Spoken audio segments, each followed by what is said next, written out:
You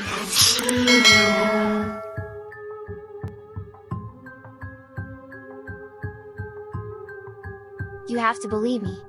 Jasper whispered again in my ear. He said he wants to be me. I'm not lying. I'm not imagining things. I do not want to sleep. He wants to be me. He will take over my body once I fall asleep.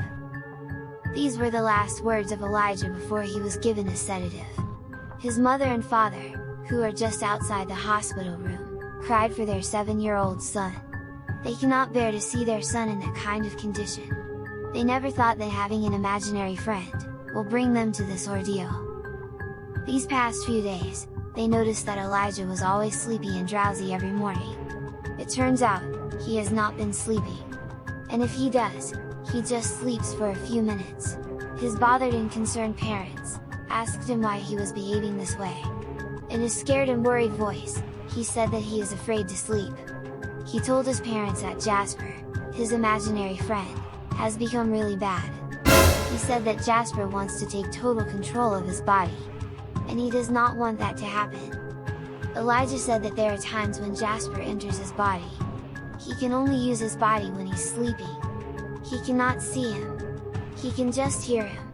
He has a sweet, little voice. But now, his voice has become deep and hoarse.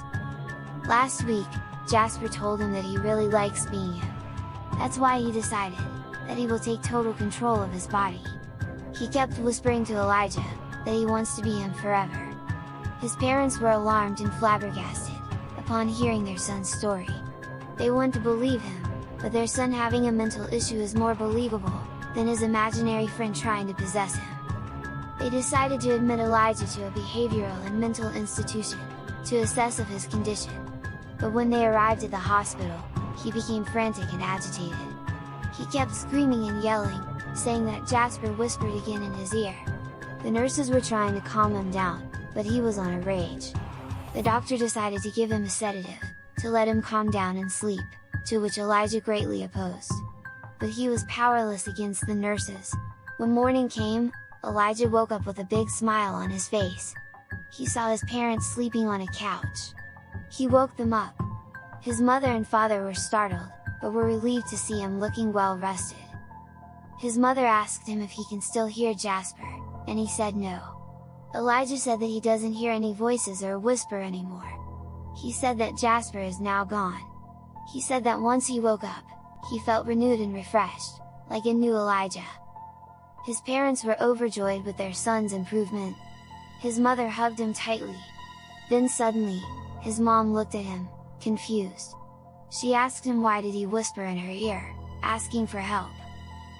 Elijah stared at her mom, speechless. He told her that he didn't whisper anything. He said that it just might be her imagination. All three of them laughed. Elijah laughed the hardest, because he is trying to ignore the voice of a 7-year-old kid, yelling in his ear, telling him that he wants his body back.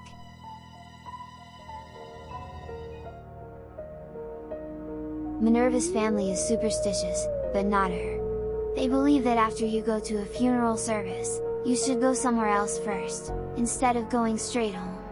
This is because the ghosts of the dead might follow you at your house. Minerva just came home from the funeral service of her friend's aunt.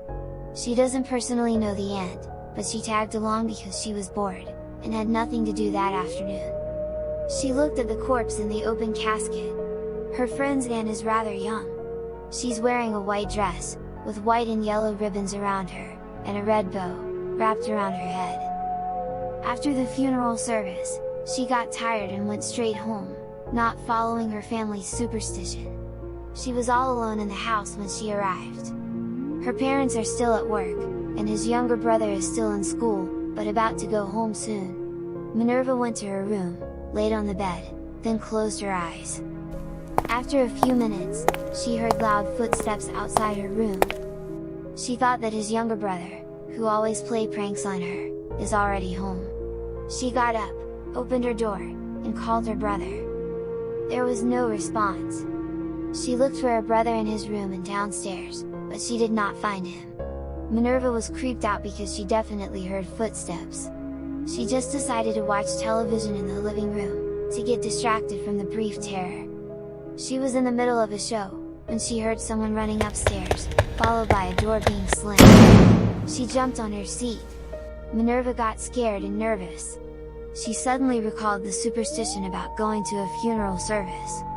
She regretted heading straight home, because she believes that the dead aunt of her friend has followed her. She dared not to go upstairs to confirm her suspicion, because if she sees a dead aunt, she might collapse because of fright. She tried calling her friend to calm herself, but there was no answer.